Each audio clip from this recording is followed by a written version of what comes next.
ജനങ്ങളിലേക്ക് സത്യാവസ്ഥ എത്തിക്കാൻ വേണ്ടിയാണ് ഓരോ മാധ്യമപ്രവർത്തകരും ശ്രമിക്കേണ്ടത്. പക്ഷേ ഇന്നത്തെ കാലത്ത് മാധ്യമപ്രവർത്തകരുടെ അല്ലെങ്കിൽ ഓരോ മാധ്യമ ചാനലുകളുടെയും പ്രവൃത്തി കണ്ടു കഴിഞ്ഞാൽ നമുക്ക് മനസ്സിലാവും റീച്ചിന് വേണ്ടി മാത്രമാണ് അവരൊക്കെ പ്രവർത്തിക്കുന്നത്. സത്യമായതും അല്ലാത്തതുമായ കാര്യങ്ങൾ അവർ അറിഞ്ഞുകൊണ്ട് തന്നെ തെറ്റിദ്ധരിപ്പിച്ചുകൊണ്ട് റീച്ച് കൂട്ടുന്ന ഒരു രീതിയിലേക്ക് നമ്മുടെ പല മാധ്യമങ്ങളും മാറിക്കൊണ്ടിരിക്കുകയാണ്. ഇപ്പോൾ ദുരന്തങ്ങൾ പോലും റിപ്പോർട്ട് ചെയ്യുന്നത് ഏതോ ഒരു വലിയ വലിയ സംഭവങ്ങൾ അല്ലെങ്കിൽ വളരെ ആഘോഷപരമായ രീതിയിലാണ് പല ചാനലിലും റിപ്പോർട്ട് ചെയ്യണം നമ്മൾ കണ്ടിട്ടുള്ളത്. അപ്പോൾ എന്തുകൊണ്ടായിരിക്കാം ഇത്രത്തോളം ഒരു മനസാക്ഷി ഇല്ലാത്തൊരു രീതിയിലേക്ക് മാധ്യമ പ്രവർത്തനം പോയിക്കൊണ്ടിരിക്കുന്നത്? സമൂഹത്തിൽ നിന്നുള്ള ആൾക്കാരല്ലേ മാധ്യമപ്രവർത്തകരാകുന്നത്. അപ്പോൾ സമൂഹത്തിൻ്റെ ഒരു മനസാക്ഷിയുടെ അവസ്ഥയാണ് ഈ മാധ്യമങ്ങളിലൂടെയും കാണുന്നത്. കാരണം എന്ന് വെച്ച് കഴിഞ്ഞാൽ ഇപ്പോൾ ഒരു മാധ്യമപ്രവർത്തകൻ ഒരു മാധ്യമത്തിൻ്റെ ഒരു സ്ഥാപനത്തിലൊരു മുഖ്യ ചുമതലയാണെന്നുണ്ടെങ്കിൽ അയാളുടെ ലക്ഷ്യം അത് വിജയിപ്പിക്കുക എന്നുള്ളതാണ്. വിജയിപ്പിച്ച് തൻ്റെ നിലനിൽപ്പ് ഉറപ്പുവരുത്തുക എന്നുള്ളതാണ്. അതെ, നിലനിൽപ്പിന് വേണ്ടിയുള്ള സംഗതി. നിലനിൽപ്പിന് വേണ്ടി മനുഷ്യൻ എന്തും ചെയ്യും. നിലനിൽപ്പിന് വേണ്ടി മനുഷ്യന് ചെയ്യാവുന്നതിന് ലിമിറ്റില്ല. അപ്പോൾ ഉദാഹരണത്തിന് അതിൻ്റെ ഓരോ സാഹചര്യങ്ങൾക്കനുസരിച്ചിരിക്കും. ഉദാഹരണത്തിന് ഇപ്പോൾ ദലൈലാമയുടെ ഫ്രീഡം ഇൻ എക്സൈൽ എന്നും പറഞ്ഞിട്ട് അദ്ദേഹത്തിൻ്റെ ഒരു ആത്മകഥയുണ്ട്. അതിലെഴുതിയിട്ടുണ്ട്, അദ്ദേഹം കുഞ്ഞായിരുന്ന സമയത്ത് അദ്ദേഹത്തിൻ്റെ വീട്ടിൽ അന്ന് ഈ തിബറ്റിൽ കൊട്ടും മഞ്ഞ് വരും. ആ മഞ്ഞ് വരുന്ന സമയത്ത് ഒരു ദമ്പതികൾ അദ്ദേഹത്തിൻ്റെ വീട്ടിൽ വന്നു, പാവപ്പെട്ടവരാണ്. അപ്പോൾ അദ്ദേഹത്തിൻ്റെ അമ്മ ഇപ്പം ഈ മഞ്ഞുകാലം ആകുമ്പോഴത്തേക്ക് എല്ലാ ധാന്യങ്ങളും ശേഖരിച്ച് വയ്ക്കും. ഒന്നും ചെയ്യാൻ പറ്റില്ലല്ലോ ആ കാലഘട്ടത്തിൽ. അപ്പോൾ ഇവർക്ക് വിശപ്പിന് ഭക്ഷണമൊക്കെ കൊടുത്തു ഇങ്ങനെ പറഞ്ഞയച്ചു. അങ്ങനെ അയച്ച സമയത്ത് ഈ സ്ത്രീയുടെ കയ്യിൽ ഒരു ചെറിയ പൊതി ഇങ്ങനെ ഇരിക്കും. ആ പൊതിയെ ഇങ്ങനെ വെച്ച് വളരെ നെഞ്ചോട് ചേർത്ത് പിടിച്ചിരിക്കുകയാണ് ചെയ്യുന്നത്. അപ്പോൾ എന്താണ് എന്ന് ചോദിച്ചപ്പം പറഞ്ഞു, ആ സ്ത്രീയുടെ കുഞ്ഞാണത്. പക്ഷേ ആ കുഞ്ഞ് മരിച്ചുപോയി. അപ്പോൾ ഈ മഞ്ഞ് കാരണം അത് ഡെഡ് ബോഡി അഴുകത്തില്ല. അപ്പോൾ ഏതെങ്കിലും കാരണവശാൽ ഭക്ഷണം ഇല്ലാതെ വരികയാണെങ്കിൽ, കഴിക്കേണ്ടി വരികയാണെങ്കിൽ കഴിക്കാൻ വേണ്ടി കരുതി വെച്ചിരിക്കുകയാണ് സ്വന്തം കുഞ്ഞിനെ. അപ്പോൾ ഒന്ന് ആലോചിച്ച് നോക്കുക, മനുഷ്യൻ നിലനിൽപ്പിന് വേണ്ടി ചെയ്യുന്ന ഒരു മനുഷ്യൻ്റെ അവസ്ഥയെ അത് സൂചിപ്പിക്കുക ചെയ്യും. എന്നിട്ട് അതിന് ശേഷം ഈ ദലൈലാമയുടെ അമ്മ പിന്നെ അവർ കരുതി വെച്ചിരുന്ന ധാന്യങ്ങളൊക്കെ കൊടുത്ത് ഈ സ്ത്രീയെ പറഞ്ഞയക്കുകയും ആ കുട്ടിയെ അവിടെ സംസ്കരിക്കാനൊക്കെ ഉള്ള ഏർപ്പാട് കൊടുക്കുകയൊക്കെ ചെയ്തു. അദ്ദേഹത്തിൻ്റെ ആ പുസ്തകം ഫ്രീഡം ഇൻ എക്സൈലും പറഞ്ഞിട്ടുള്ള പുസ്തകത്തിൽ എഴുതിയിട്ടുള്ള സാധനം. അപ്പോൾ ഇതാണ് നിലനിൽപ്പിന് വേണ്ടി ഏത് വേലയും മനുഷ്യൻ ചെയ്യും. അതിൽ നിന്ന് മനുഷ്യൻ പുറത്തു വരിക. ഈ നിലനിൽപ്പിൻ്റെ ലെവലിൽ നിന്ന് മനുഷ്യൻ പ്രവർത്തിക്കുന്ന സമയത്ത് സംഭവിക്കുന്നത് മനുഷ്യൻ്റെ ജന്തുസഹജമായ സ്വഭാവത്തിന് അപ്പുറത്തേക്ക് പോകാൻ പറ്റില്ല. എന്നാൽ മനുഷ്യൻ ജന്തുലോകത്തിലെ അംഗമാണ്. അതേ സമയത്ത് മനുഷ്യനായി മാറണമെന്നുണ്ടെങ്കിൽ ഈ സർവൈവൽ ഭീഷണിയിൽ നിന്ന് പുറത്തു വരണം. അപ്പോൾ ഈ സർവൈവൽ ഭീഷണിയിൽ നിന്ന് പുറത്തു വരുമ്പോൾ മാത്രമേ വസ്തുതകളെയും സംഗതികളെയും കാണുകയും ചിന്ത അതിലേക്ക് പോകണം. മറിച്ച് എനിക്കിന്ന് എന്ത് സ്റ്റോറി ചെയ്യണം, ഇന്ന് മറ്റേ ചാനലുകാരനെ എങ്ങനെ എനിക്ക് ബീറ്റ് ചെയ്യണം. അപ്പോൾ രാവിലെ ഇരുന്നൊരു ഫിലോസഫിയുടെ ഇപ്പം എല്ലാ ചാനലുകളിലും നോക്കിയാൽ രാവിലെ മുഴുവൻ ഫിലോസഫികളാണ്. അല്ലേ? ഇതൊക്കെ കണ്ടു കഴിഞ്ഞാൽ തോന്നിയോ ജീവിതത്തെക്കുറിച്ചൊക്കെ എന്താ സാധനങ്ങൾ പറയുന്നത്. മോട്ടിവേഷൻ സ്പീച്ചുകൾ പോലുള്ള സാധനങ്ങളൊക്കെ രാവിലെ വന്നിരുന്ന് ഇങ്ങനെ കാച്ചുകയാണ് ചെയ്യുന്നത്. അപ്പോൾ ഇതൊക്കെ എവിടെന്നെങ്കിലും തപ്പിയെടുത്തോണ്ട് വന്നിട്ട് കാച്ചുകയാണ് ചെയ്യുന്നത്. അപ്പോൾ അവിടെ അവർക്ക് അതിനോട് അവർ പറയുന്നതിനോട് അവർക്ക് എന്തെങ്കിലും ഒരു ഓണസ്റ്റിയോ അതല്ലെങ്കിൽ അവർക്ക് മനസ്സിലായിട്ടാണ് പറയുന്നതെങ്കിൽ അവരങ്ങനെ തന്നെ പറയില്ല. അപ്പോൾ അത് വെറും ഒരു യാന്ത്രികമായിട്ട് പറയുകയാണ് ചെയ്യുന്നത്. യാന്ത്രികമായിട്ട് ഇതെല്ലാം ചെയ്യുന്നു. ഉദാഹരണത്തിന് freedom of expression and speech നമ്മുടെ ഭരണഘടനയെ പറഞ്ഞിട്ടുള്ളതാണ്. അപ്പം ജനായത്തത്തിനെ രക്ഷപ്പെടുത്താൻ വേണ്ടിയിട്ടാണ് ഞങ്ങളിതൊക്കെ ചെയ്യുന്നത്, വളരെ ഗൗരവമായ വിഷയമാണെന്നൊക്കെ പറഞ്ഞിട്ടായിരിക്കും അവർ ചർച്ചകൾ അവതരിപ്പിക്കുന്നത്. ഇതെല്ലാം ചെയ്യുമ്പോൾ പോലും ഒരു പ്രോഗ്രാം അവതരിപ്പിച്ച് ജനങ്ങളെ പിടിച്ചിരുത്തുക എന്നുള്ള ലക്ഷ്യത്തിലേക്ക് വരുന്നു. ആ ലക്ഷ്യത്തിലേക്ക് വരുമ്പോൾ അത് നിലനിൽപ്പിൻ്റെ പ്രശ്നമാണ്. ഇപ്പോൾ റേറ്റിംഗ് പോയി കഴിഞ്ഞാൽ അയാളെ പിടിച്ച് മാറ്റിയിട്ട് വേറൊരാളെ പിടിച്ചുകൊണ്ടിരുത്തും, അല്ലെങ്കിൽ അടുത്ത ചാനലിൽ നിന്ന് ഒരാൾ പിടിച്ചുകൊണ്ടിരുത്തും. അപ്പോൾ ഈ ഒരു സംഗതിയെ മനുഷ്യൻ അതിജീവിക്കാത്തിടത്തോളം കാലം ഈ നിലനിൽപ്പ് ഭീഷണി എന്ന് പറഞ്ഞാൽ മനുഷ്യനും ജന്തുക്കളും തമ്മിലുള്ള ഒരു വ്യത്യാസമില്ല. ഭക്ഷണം, ഉറക്കം, ഇണചേരൽ, ഇതൊക്കെ ജന്തുക്കളും ചെയ്യുന്നുള്ള സാധനം അല്ലേ? അപ്പം മനുഷ്യൻ ഇതിൽ നിന്ന് എങ്ങനെയാണ് വ്യത്യസ്തമാവുന്നത്? മനുഷ്യൻ അവൻ്റെ ഒരു എക്സിസ്റ്റൻസിനുള്ള സാധനം, ആവശ്യത്തിനുള്ള സാധനം, സർവൈവിനുള്ള സാധനം ആദ്യം ഉറപ്പുവരുത്തുക എന്നുള്ളത് പ്രാഥമിക ആവശ്യമാണ്. അതെല്ലാം ഉറപ്പ് വരുത്തി കഴിഞ്ഞാൽ പിന്നെ അടുത്ത ലെവലിലേക്ക് പോകുക എന്നുള്ളതാണ്. ഇപ്പോൾ പൊതുജനങ്ങളുടെ ഫീലിങ്സ് വെച്ചാണ് ഓരോ മാധ്യമങ്ങളും പ്രവർത്തിക്കുന്നത് എന്ന്, അല്ലെങ്കിൽ ഇമോഷൻസ് വെച്ചാണ് പ്രവർത്തിക്കുന്നതെന്ന് പറയേണ്ടി വരും. ഇപ്പൊ നമുക്കറിയാം, കഴിഞ്ഞ ദിവസം നടന്ന അപകടം, ആ ഒരു വിമാനാപകടത്തിൽ സംഭവിക്കുമ്പോൾ നമ്മൾ ഇലക്ഷൻ റിപ്പോർട്ട് ചെയ്യുന്ന രീതിയിലാണ് അവർ മരണത്തിന്റെ എണ്ണം റിപ്പോർട്ട് ചെയ്യുന്നത്. അത് ഓരോ കുടുംബത്തിന് എത്രത്തോളം വിഷമം ഉണ്ടാക്കുന്നു, അല്ലെങ്കിൽ അവരുടെ ഫീലിങ്സ് എന്താണെന്ന് മനസ്സിലാക്കാതെ സ്വന്തം റേറ്റിംഗ് ഓരോ ചാനലുകാരും ആദ്യം നമ്മളെണ്ണം പറയണം, നമ്മൾ പറഞ്ഞു മറ്റതിനേക്കാളും ഒരെണ്ണം കൂടുതൽ പറയണമെന്നുള്ള രീതിയിലാണ് ഓരോ മാധ്യമങ്ങളും.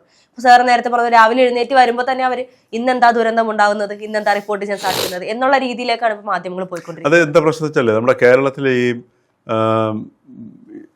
ഈ പൈങ്കിളി മാധ്യമ പ്രവർത്തനം, എന്താണ് പൈങ്കിളി മാധ്യമ പ്രവർത്തനം എന്ന് പറയുന്നത്? എല്ലാവരും പറയാറുണ്ടല്ലോ പൈങ്കിളി മാധ്യമ പ്രവർത്തനം.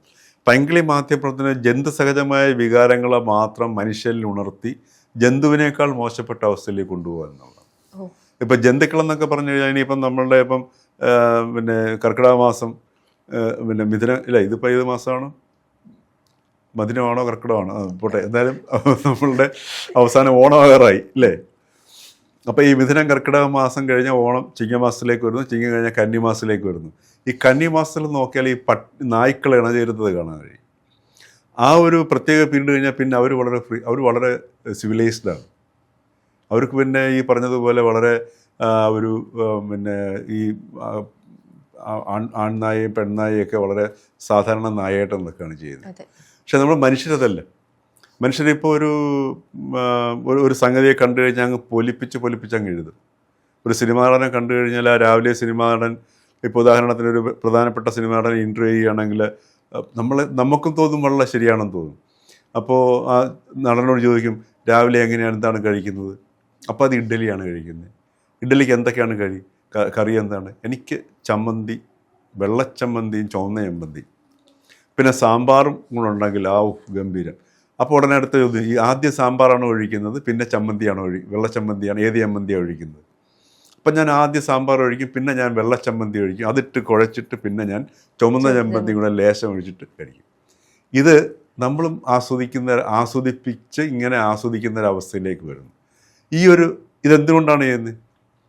ഇങ്ങനെ സുഖിപ്പിക്കുമ്പോൾ നമ്മൾ കാഴ്ചക്കാർ അത് ആസ്വദിച്ച് കേട്ടുകൊണ്ടിരിക്കുന്നു. അങ്ങനെ നമ്മളും മാറിക്കഴിഞ്ഞു, നമ്മളും ഈ ഒരു പൈങ്കിളി ഇതിലേക്ക് മാറിക്കഴിഞ്ഞു. അതുകൊണ്ടാണ് ഞാൻ പറയുന്നത്, ഷിരൂർ സംഭവത്തെ അതിൻ്റെ ഏറ്റവും ഒരു മാതൃകാപരമായ ഉദാഹരണമായിട്ട് ഉയർത്തിക്കാട്ടാൻ അവസ്ഥയാണ്. മാധ്യമങ്ങൾ അങ്ങോട്ട് സൃഷ്ടിക്കുകയാണ് ചെയ്യുന്നത്. അതെ, മരണപ്പെട്ടുവെന്ന് ഏതൊരു ലോജിക്കുള്ള രീതിയിൽ ചിന്തിക്കാമെങ്കിലും ഇവരത് വരച്ചു തീർക്കുവാണ്, മരണപ്പെട്ടിട്ടില്ല, അതിനകത്ത് ജീവനോടെ ഉണ്ടാവും സാധ്യതയുള്ളത്. അത് മിറക്കിൾ സംഭവിക്കുന്നുള്ളതാണ്. അതെ, നമ്മളും ആഗ്രഹിച്ചു പോകും അങ്ങനെ ഒന്ന് സംഭവിച്ചിരുന്നെങ്കിൽ എന്നുള്ളത്. സംഭവിക്കില്ല നമുക്ക് അറിയാമെങ്കിൽ പോലും ഇവർ പറയുമ്പോൾ നമ്മളും ഒന്ന് പ്രതീക്ഷിക്കും. അപ്പോൾ ഇത് മനുഷ്യന്റെ പ്രത്യേകതയാണ്, ക്യൂരിയോസിറ്റി, അറിയാനുള്ള ആഗ്രഹം. അത് മനുഷ്യൻ എപ്പോൾ നശിക്കുന്നു അപ്പോൾ മനുഷ്യവംശം തന്നെ ഇല്ലാണ്ടാവും.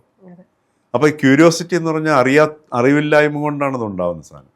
ആ അറിവില്ലായ്മയെ സാറ്റിസ്ഫൈ ചെയ്യുന്നിടത്തുനിന്നാണ് മനുഷ്യൻ്റെ എല്ലാ അന്വേഷണങ്ങളും കണ്ടുപിടുത്തങ്ങളും അതേപോലെ എൻലൈറ്റ്മെൻറ്റും എല്ലാം ഉണ്ടാകുന്നത് അതിൽ നിന്നാണ്. ഇത് മനുഷ്യൻ്റെ പ്രകൃതിയാണ്. അതനുസരിച്ച് അത് ഏത് ഡിറക്ഷനിൽ പോകുന്നു എന്നുള്ളതാണ് നോക്കേണ്ടത്. ഈ പൈങ്കിളി എന്ന് പറയുന്ന സംഗതി മാക്സിമം എത്തുന്നത് ഇതിലേക്കാണ് പോകുന്നത്, സെക്സിലേക്കാണ് എത്തുന്നത്.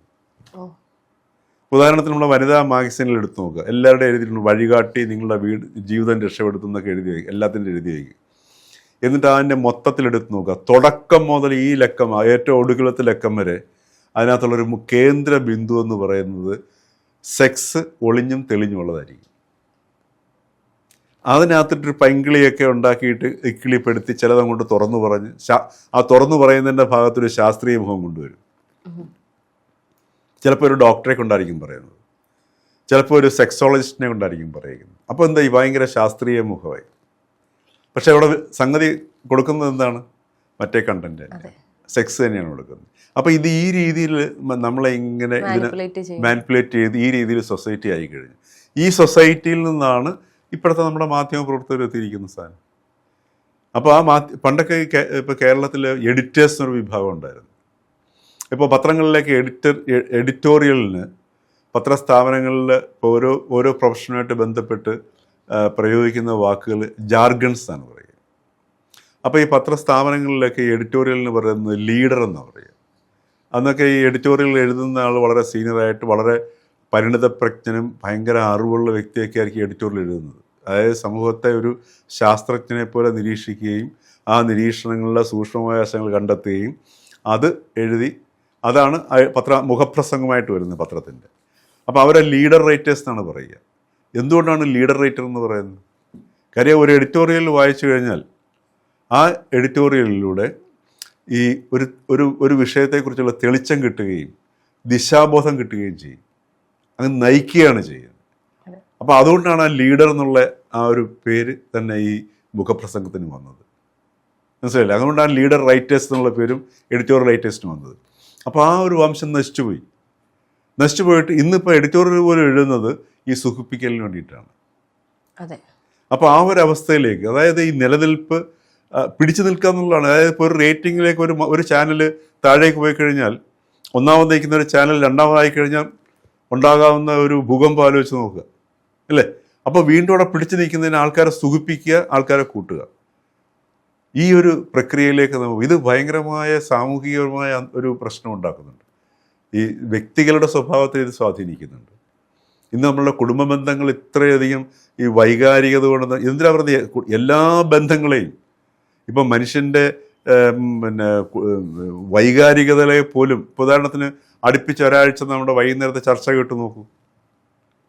ചർച്ച കേട്ട് കഴിഞ്ഞാൽ ഒരു ഭാര്യയും ഭർത്താവ് ഒന്നിച്ചിരുന്ന് കേൾക്കുകയാണെന്നുണ്ടെങ്കിൽ ഒരു അടുത്ത ഇപ്പോൾ വളരെ ശാന്തരായി ജീവിക്കുന്ന ഒരു ഭാര്യയും ഭർത്താവുമാണ് ഏതെങ്കിലും ഒരാളിത് അടുപ്പിച്ച് ഒരാഴ്ച കേൾക്കുകയാണെന്നുണ്ടെങ്കിൽ അറിയാതെ ആ വ്യക്തി, ഭാര്യയാണെങ്കിലും ഭർത്താവാണെങ്കിലും, ഈ ആർഗ്യുമെന്റേറ്റീവ്, അതായത് ഇത്തരത്തിലുള്ള ടെൻഡൻസിയിലേക്ക് പോവുകയും ഈ ഒരു ചർച്ചയുടെ ഒരു പുനരാവർത്തനം നമ്മൾ കാണുകയും ചെയ്യും.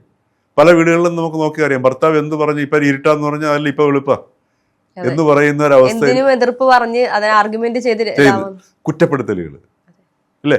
ഇപ്പോൾ ഒരു മേശപ്പുറത്ത് ലേശം വെള്ളം കിടന്നു കഴിഞ്ഞാൽ മേശപ്പുറത്ത് ആര് തുടച്ചില്ലേ എന്നൊരു ചോദ്യം ചോദിച്ചു കഴിഞ്ഞാൽ, അത് വെള്ളം ഉണ്ടെങ്കിൽ നിങ്ങൾക്ക് തുണിയെടുത്ത് തുടയ്ക്കരുതോ? ചിലപ്പോൾ ചോദ്യം വരും. അപ്പോൾ അങ്ങനെയാണോ പെട്ടെന്ന് അങ്ങോട്ടും ഇങ്ങോട്ടും തുറന്നു. ചില സമയത്ത് ചിലപ്പം ഭാര്യ ചിലപ്പോൾ അടുക്കളയിൽ പാചകം ചെയ്തുകൊണ്ടിരിക്കുകയാണെങ്കിൽ, കടുക് വറുക്കുകയാണെങ്കിൽ ചിലപ്പം ചട്ടിയുടെ ഇടയിൽ സ്പൂൺ കിടന്ന് ഇടിക്കുന്നതിൻ്റെ ശബ്ദം കൂടും. പെട്ടെന്ന് ഇയാൾക്കത് മനസ്സിലാവും. ചിലപ്പോൾ അയാളുടെ മുമ്പിലിരിക്കുന്ന മേശപ്പുറത്തേക്ക് ഗ്ലാസ് ഇരിക്കുകയാണെങ്കിൽ ചിലപ്പോൾ എടുത്ത് എറിഞ്ഞെന്നിരിക്കും. ഈ എടുത്തെറിയുന്ന ചിലപ്പം കൊണ്ട് ചിലപ്പം വേറെ എവിടെയെങ്കിലും കൊണ്ടുവന്നിരിക്കും. ചിലപ്പം അങ്ങനെ ഇത്തരത്തിലുള്ള കുടുംബ പ്രശ്നങ്ങളിലേക്ക് പോകും.